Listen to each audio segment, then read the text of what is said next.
เป็นสนามรบครบปีสิมาจอตกปีนี้มานี่ยังเป็นปีละเจ้าว่าตรงกับศาสนาพุทธการอ่างว่างไว้ทอใด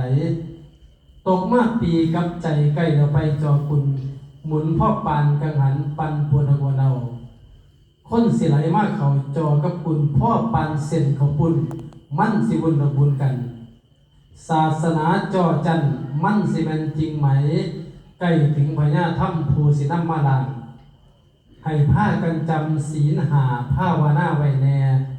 เด้อคุณพ่อคุณแม่ตักบาตรและหยาดน้ำล่อถาพระเมตไตรนี่แหละที่ครูบาอาจารย์เพิ่นอบรมเพิ่นสั่งสอนอาตมาก็เลยยกพญาจากหลวงพ่อ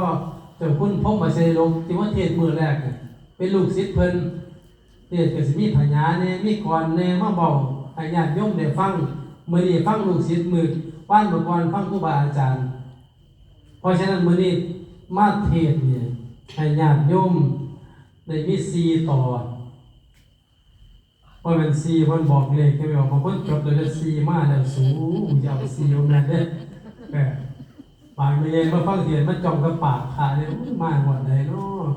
พระตถาตังนะโมตัสสะภะคะวะโตอะระหะโต3มา3พุทธัสสะแม่ง3มาแล้ว